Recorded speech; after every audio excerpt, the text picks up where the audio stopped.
Bien, mis queridos, en este momento entramos al segundo video de la segunda parte de esta serie, ¿no? Son 4 partes y cada parte aproximadamente tendrá 2 videos, ¿no? Si es que seguimos lo planeado. Y en la primera parte de en el primer video de esta segunda parte, hemos estado viendo cómo Dios quiso manifestarse, ¿no? A través de la creación, como por la falla de Adán, ¿no? Él no pudo manifestarse a través de Adán, ni tampoco puede manifestarse a través de la raza humana, ¿no? En términos bíblicos, en Efesios 2:1, los seres humanos somos seres muertos. Dice, y Él os dio vida a vosotros, dice, cuando estabais muertos en vuestros delitos y pecados. Somos seres muertos espiritualmente, aunque vivos, ¿no? Físicamente. Cuando Dios le dijo a Adán, cuando comas del árbol, si comes del árbol que está en medio del huerto, el día que comas de él, vas a morir. Adán no cayó como un muerto físico, sino que su ser espiritual fue afectado, ¿no? Por la muerte. Y desde ese momento él se convirtió en un ser que tiene cuerpo y alma y espiritualmente estaba muerto en términos bíblicos. Y esa herencia genética nos transmitió a todos los seres humanos, ¿no? Dios de alguna manera en toda la historia bíblica nos demostró que no hay otra manera, ¿no? de volver a que el hombre restaure ese diseño que originalmente Dios le había dado, ni aún con la ley, ¿no? El conocimiento, hay mucha gente que piensa que simplemente transformando nuestro entendimiento, conociendo más la ley de Dios y entendiendo los principios y valores, nosotros podríamos cambiar. Pero definitivamente Dios conoce que eso no fue así, y la Biblia nos lo refleja, ¿no? El pueblo de Israel, con toda la ley y con todo lo que Dios le había revelado, no pudo, ¿no? En el libro de Romanos, los 3 primeros capítulos hablan de esto. Entonces, el plan de Dios de restaurar la tierra, en realidad el plan original era llenar la tierra con su presencia. Nunca Dios ha abdicado de ese plan. Él sigue con ese plan. Ese plan en realidad lo cumplió en la persona de su Hijo, ¿no? Vemos que él había profetizado, lo habíamos leído Isaías capítulo 11, donde toda la tierra sería llena del conocimiento de Dios y las cosas se reordenarían, la violencia se terminaría, etc. Y él lo iba a hacer a través de un nuevo pacto, ¿no? La última porción bíblica que leímos en el video pasado fue Jeremías 31, del 31 al 34, donde Dios dice que Él pondría su ley en nuestros corazones y en nuestras mentes la escribiré, ¿no? En el versículo 31 Él habla de que suscribiría un nuevo pacto con Israel, con la casa de Israel, la casa de Judá. Y dice, daré mi ley en su mente y la escribiré en su corazón, y yo seré a ellos por Dios y ellos me serán por pueblo, ¿no?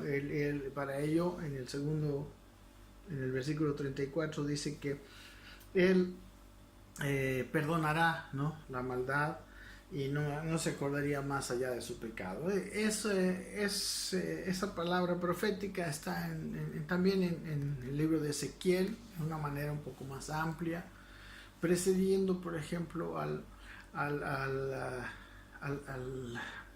capítulo del ejército que había empezado con los huesos muertos, ¿verdad? Con ese cementerio donde le dice a Ezequiel que profetice, e hizo de ese cementerio de huesos muertos llegó a restaurar y tuvo un gran ejército. Ok, entonces vamos a mirar que este nuevo tiempo, ¿no? que la Biblia le llama el nuevo pacto, especialmente en el libro de Hebreos, que la carta a los Hebreos es una carta a los que habían vivido en el judaísmo y conocían el Antiguo Testamento, donde ellos les habla de que precisamente de este pacto, ¿no? En Hebreos, en el capítulo 8, donde les habla de que este es un mejor pacto, este en realidad es la culminación del propósito de Dios por medio de los pactos. Todo el libro de Hebreos es eso, ¿no? Uno de los problemas por los cuales las iglesias hebreas, él les reclama y él les dice que después de tanto tiempo ellos debían ser maestros y que ellos habían quedado en la condición todavía de niños, tenían necesidad de leche. Pablo o el escritor a los hebreos no les podía enseñar, ¿no? Cosas más profundas, sino los primeros rudimentos de la palabra de Dios. A causa, a diferencia de los corintios, la causa a los hebreos, o sea, a diferencia, digo, en general, ¿no? A diferencia del énfasis, porque en ambas iglesias había problemas de tipo doctrinal y problemas también de tipo de una vida carnal, ¿no? En el caso de los hebreos el problema mayor era un problema doctrinal, el problema básico. En realidad el problema básico es ese en todo tiempo. Y precisamente nosotros hemos detectado que el problema básico en la iglesia de hoy es que la iglesia ha seguido, o sea, estamos viviendo en el nuevo pacto con, digamos, como si estuviéramos viviendo en el antiguo pacto, ¿no? Estamos viviendo un legalismo, estamos predicando tanto gracia como ley, y la gracia y la ley no son compatibles, ¿no? La carta de Pablo a los Gálatas nos habla de la incompatibilidad de la ley y la gracia. La ley y la gracia no son compatibles. En realidad la ley, como dice en su carta a Timoteo, es buena si se usa legítimamente, ¿no? Y cuando no es usada legítimamente la ley, entonces es cuando nosotros vemos los graves problemas. En Hebreos, en el capítulo 8, voy a leerles en el versículo 6 en adelante. Dice, pero ahora, dice, tanto mejor ministerio es el suyo, cuanto es mediador de un mejor pacto. Hagamos énfasis en esto, un mejor pacto establecido, dice, sobre mejores promesas. Porque si aquel primero hubiera sido sin defecto, ciertamente no se hubiera procurado lugar para el segundo. Entonces el primer pacto, hablando del pacto de la ley, si ese pacto hubiera sido sin defecto, no se hubiera procurado lugar para el segundo, ¿no? Se ha establecido que bajo la ley, la ley no trajo en realidad esa restauración que Dios quiere hacer en los corazones de las personas. Por lo tanto, la ley tuvo su efecto. La ley fue como un cerco, ¿no? Como un límite que puso a las actividades de la naturaleza caída para que no se destruyeran unos a otros. La ley de Moisés tiene, podemos decir, la misma función que hoy tienen nuestras leyes en los pueblos, ¿no? Las leyes que impiden a los seres humanos, por ejemplo, matarse, ¿no? Robarse, etcétera, y que lo hace de una manera externa, ¿no? La ley trata con el comportamiento del hombre, pero desde afuera. Lo que hace el Señor con este pacto, que es mejor pacto, Él viene y transforma interiormente. En realidad el problema del legalismo que se predica en las iglesias de hoy en día es que nosotros tenemos que venir y hacer como cambios en nuestra vida para conseguir, ¿no? El favor de Dios. En realidad es al revés. Dios nos da su favor, nos perdona, nos limpia, nos lava, nos pone las arras de su Espíritu Santo para posteriormente, con el cambio que va a suceder, ¿no? Fruto del cambio en nuestra naturaleza, nosotros vayamos transformando nuestro comportamiento hasta llegar a comportarnos como el Señor Jesucristo, ¿no? Hasta que nuestra vida refleje la gloria del Señor.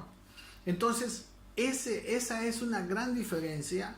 Y como pasó a los Gálatas, si nosotros no vamos por ese camino, el problema va a ser que las obras de la carne van a enseñorearse, van a seguir enseñoreándose de los hombres, así como pasó en el antiguo pacto. Entonces, por eso se tuvo que procurar, o sea, Dios dice aquí que como el primer pacto fue inútil en ese aspecto, ¿no? Fue útil en el sentido, como yo les decía, de que refrenó, ¿no?, las acciones malvadas y evitó que se destruyeran unos a otros. Pero en el sentido real no había cambios profundos en las personas. En cambio, en este nuevo pacto viene Jesucristo, nos da de su Espíritu, transforma nuestro interior, nos da esa vida nueva y hace que nosotros tengamos tengamos un cambio desde adentro. Y el cambio, o sea, no es que nosotros vamos a ser más santos porque Dios vino y nos perdonó. No, seguimos siendo igual. Pero el perdonarnos fue la base para que Él pusiera su espíritu dentro de nosotros, su naturaleza. Y entonces, en la medida en que nosotros permitimos que esa naturaleza tome el lugar, crezca, no sé qué palabras podemos decir, pero de tal manera que esa acción de Dios empiece a tener fruto, el cambio en las acciones nuestras, en cambio que incluso transforman nuestras propias intenciones mismas, va a tomar lugar por una cuestión de genética. Entonces yo estuve hablando con los maestros de una denominación y ahí Dios me habló, ¿no? Yo estaba queriendo hablar otras cosas, pero Él me dijo, el maestro de este nuevo pacto es muy diferente del maestro del antiguo pacto.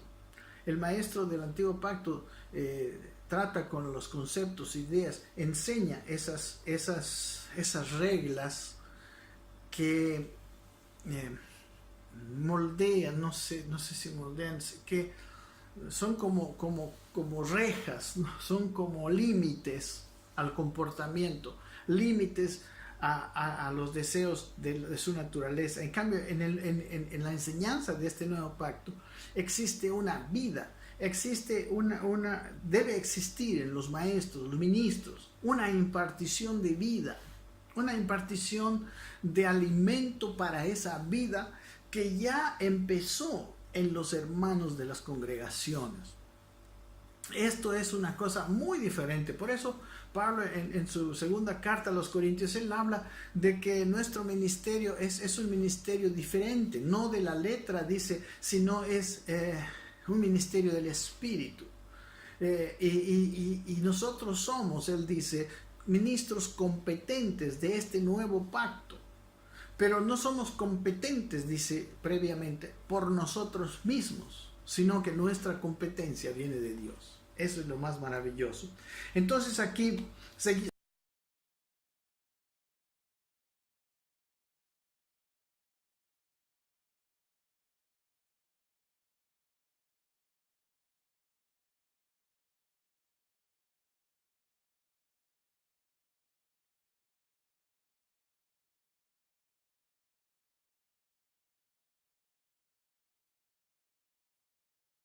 Casi textualmente las palabras de Jeremías a un pueblo al cual él se había revelado, que son la casa de Israel, y en este caso con Jeremías y Ezequiel, la casa de Judá. Pero ese nuevo pacto que ellos, que no había tenido el efecto, pues, y Dios lo sabía, porque para que tener efecto ese pacto se requería de fe, ¿no? Ese es un elemento que desde antes estuvo presente en los hombres que sí fueron renovados, transformados, que por ejemplo en el capítulo 13 de esta carta a los Hebreos nos presenta como los héroes de la fe. Muy bien, versículo 9. No como el pacto, dice, que hice con sus padres el día que los tomé para sacarlos de la tierra de Egipto, porque ellos no permanecieron en mi pacto y yo me desentendí de ellos, dice el Señor. En este versículo está resumido toda la historia de Israel desde la salida de Egipto hasta cuando Nabucodonosor destruyó la tierra, ¿no? Ok, versículo 10 dice, por lo cual este es el pacto que haré con la casa de Israel después de aquellos días, dice el Señor. Pondré mis leyes en la mente de ellos y sobre su corazón las escribiré y seré a ellos por Dios y ellos me serán por pueblo. Y ninguno enseñará a su prójimo ni ninguno a su hermano diciendo, conoce al Señor, porque todos me conocerán, desde el menor hasta el mayor de ellos, mostrando con este versículo 11 que nosotros, la relación con Dios sería restablecida, nuestra vida espiritual volvería a nosotros y el contacto y la comunión con Dios volvería, ¿no? Y nosotros ya no necesitaríamos, quizás no es la palabra ya no, sino necesitamos, pero ya no es la base de nuestra relación, la base de nuestro conocimiento de Dios. No es un cambio de conceptos en nuestra mente venida de un estudio de la palabra, sino es un cambio de conceptos por la vida nueva que nosotros portamos. Entonces ninguno le dirá a otro, hermano, conoce al Señor, porque él tendrá ya su propia relación con el Señor. Amén. Y eso empezará, dice en este versículo 11 de Hebreos, desde el menor hasta el mayor de ellos. Porque dice versículo 12, porque seré propicio a sus injusticias y nunca más me acordaré de sus pecados y de sus iniquidades. ¿No? Eso es una base para el nuevo pacto, es una base incluso mostrada en el sacerdocio, ¿no? En cómo, por ejemplo, los que se iban a acercar a Dios, ¿no? Que eran la tribu sacerdotal, Aarón y sus hijos, ellos tenían que ser lavados, tenían que haber una ceremonia donde había un sacrificio de sangre, donde eran rociados con esa sangre, ¿no? Que es un sacrificio de sangre que prefiguraba el sacrificio de Cristo, que ahora en este nuevo pacto nosotros disfrutamos. Entonces, al haber sido limpiados nuestros corazones y haber sido Él propicio a nuestras injusticias y haber propiciado, ¿no?, en nosotros, y no me acordaré más de sus pecados porque Jesucristo los llevó en la cruz, entonces libremente en un corazón limpio el Espíritu Santo puede ser puesto, y de hecho es puesto, ¿no? Y nosotros desde el comienzo tenemos, aunque lo tenemos en arras, dice, es las arras de nuestra herencia, ¿no? Cuando nosotros hemos recibido a Cristo, hay una parte del Espíritu Santo que está en nosotros. No estamos llenos del Espíritu, sino que tenemos un adelanto del Espíritu, unas arras. Yo lo explicaría así. Si yo compro una casa, y estoy en medio de los papeles, estamos queriendo firmar la casa, estoy sacando un préstamo del banco, pero para garantizar al dueño que yo le voy a comprar la casa, yo le doy un adelanto que es parte del precio. No es el precio total, pero es una parte del precio que garantiza que yo le voy a comprar la casa. De la misma forma, cuando nosotros recibimos el Espíritu Santo, Él nos da eso. Y posteriormente vamos caminando hasta ser llenados completamente del Espíritu Santo. Entonces, volvemos a Hebreos 8, versículo 13, ahora dice, al decir nuevo pacto, dice, ha dado por viejo al primero. Y lo que se da por viejo se envejece, está próximo a desaparecer. ¿Ok? Este nuevo pacto es una terminación del antiguo pacto, ¿no? El antiguo pacto termina con Jesucristo. Y ahora la forma de este nuevo pacto es diferente de la forma de la ley. Vamos a ver en Efesios también, en el capítulo 1, versículo 10 en adelante. Por ejemplo, en este nuevo pacto, ¿qué sucede? En Efesios 1:10 dice, de reunir todas las cosas en Cristo, en la dispensación del cumplimiento de los tiempos, así las que están en los cielos como las que están en la tierra. En este nuevo pacto, el cambio es interno hasta que, digamos, la naturaleza de Dios llene todo nuestro ser y así nosotros ser llevados a la medida de la estatura de la plenitud de Cristo. Y con esa expresión ya de nuestra vida, de una vida totalmente transformada, nosotros uniremos todas las cosas en Cristo. Cristo será la medida para la restauración, no solamente de los hombres, sino también de la creación. Por eso dice que Dios iba a reunir en este versículo 10 todas las cosas en Cristo, en la dispensación del cumplimiento de los tiempos. O sea, todas las cosas, así las cosas que están en los cielos como las que están en la tierra, todo resumirlo en Cristo, porque Cristo es el modelo perfecto y en Cristo están todos los secretos para la restauración de todas las cosas que Dios ha prometido en Isaías capítulo 11.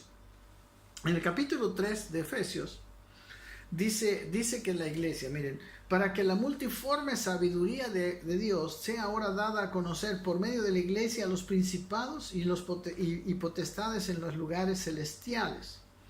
O sea, el propósito eterno es que esa simiente de Dios que está en nosotros, que trae el conocimiento mucho más profundo y mucho más real de Dios y de su ley y de su forma de ser, porque la ley es una descripción limitada del carácter de Dios, pero nosotros tendremos la misma naturaleza de Dios, o sea que nosotros conoceremos la ley y todos los detalles, y el espíritu mismo de la ley estará dentro de nosotros, y en esa manera de nosotros vivir, con esa autoridad que nos ha estado dando en este nuevo pacto, porque cuando Jesús fue crucificado, antes de ser crucificado, después de ser crucificado y ha resucitado, les dice a los discípulos, toda potestad me es dada en los cielos y en la tierra, ¿no?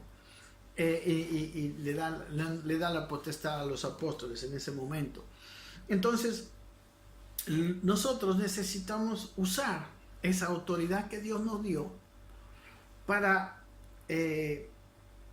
reordenar, como hemos dicho, la creación, reordenar las cosas materiales y aún el mundo espiritual, ¿no? El mundo espiritual se va a tener que someter porque nosotros tenemos autoridad.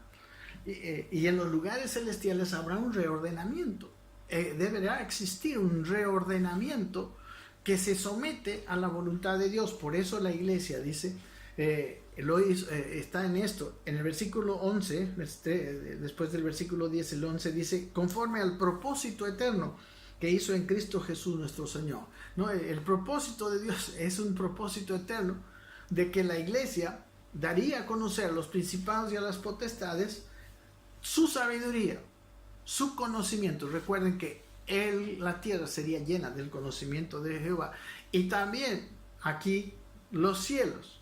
Amén. Ok, en Colosenses, en el capítulo 1, de otra manera también lo expresa de esta manera. Dice en el versículo 16, porque en Él, hablando de Cristo, en Él, por eso Él es el modelo de la restauración de todo, porque en él fue la creación, Él fue el modelo para la creación. Dice, en Él fueron creadas todas las cosas, las que hay en los cielos y las que hay en la tierra, visibles e invisibles, sean tronos, sean dominios, sean principados, sean potestades.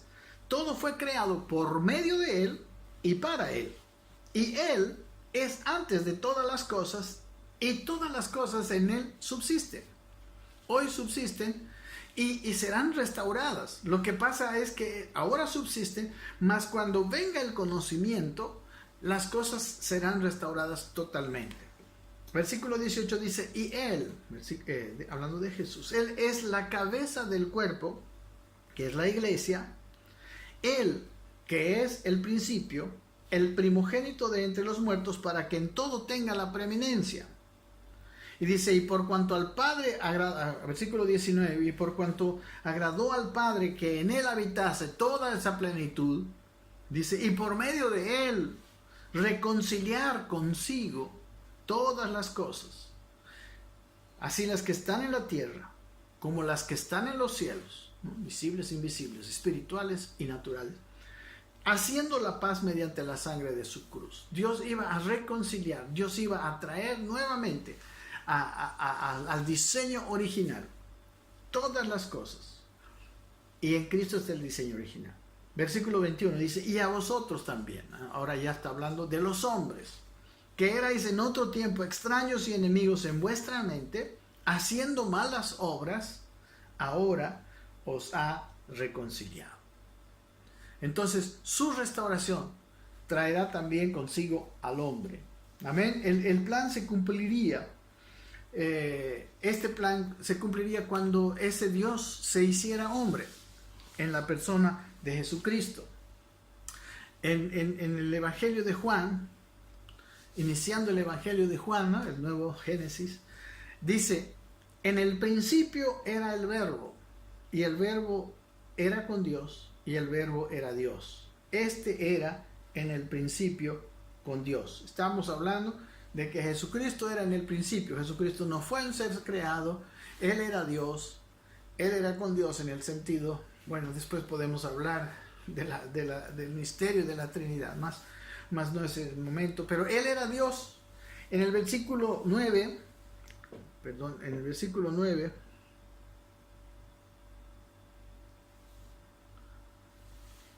versículo 10, Juan 1:10 dice, en el mundo estaba, y el mundo por Él fue hecho, pero el mundo no le conoció. El mundo no se dio cuenta de que en Él estaba Dios. Dice, a lo suyo vino, a la tierra, y los suyos, ¿no? Su pueblo, no le recibieron.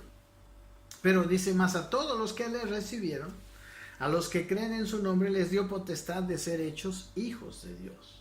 ¿No? Hablando a los hombres, que los que le recibieron y creen en su nombre, tenemos el derecho, tenemos la capacidad, tenemos la posibilidad de llegar a ser hijos maduros, o sea, hijos, desarrollarnos hasta la madurez como hijos de Dios, ¿no? En el versículo 13 habla de que este ser hijos de Dios no es simplemente un desarrollo de nuestro conocimiento, sino es un desarrollo genético, espiritual.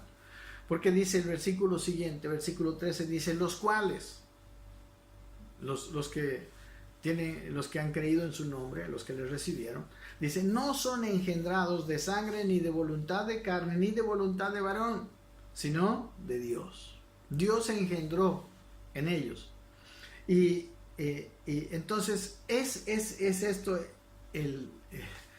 lo que necesitamos comprender. Y hablando de Cristo, el versículo 14 dice, y aquel verbo que era en el principio con Dios y que era Dios, fue hecho carne y habitó entre nosotros. Él fue hecho carne, se confinó en un cuerpo, habitó entre nosotros, y dice el apóstol Juan, y vimos su gloria. Gloria como del unigénito del Padre, lleno de gracia y de verdad. Jesucristo en su encarnación nos vino a mostrar cómo puede ser un ser humano lleno de Dios. En un sentido, Él tuvo su parte humana, ¿no?, representado en la persona de María, y tuvo su parte divina, ¿no? Representado por aquella simiente que puso el Espíritu Santo en el vientre de María, y se hizo un embrión, ¿no? Se hizo un embrión con naturaleza humana y divina, ¿no? Entonces ese ser que tenía carne y hueso ¿no? La naturaleza humana, el Jesús, era un ser humano que contenía la naturaleza divina, el Cristo. Como Adán fue hecho del polvo de la tierra, su naturaleza humana, pero él recibió aliento de vida, algo de Dios mismo, y entonces fue hecho un ser viviente. Entonces, lo mismo, no es lo mismo, sino el mismo principio ocurrió en la encarnación de Jesús. Y el mismo principio ocurre cuando nosotros recibimos a Cristo y somos salvos. Bueno, aquí llegamos a la media hora y nos pasamos un poquito. Haremos un tercer video en esta segunda parte. Gracias.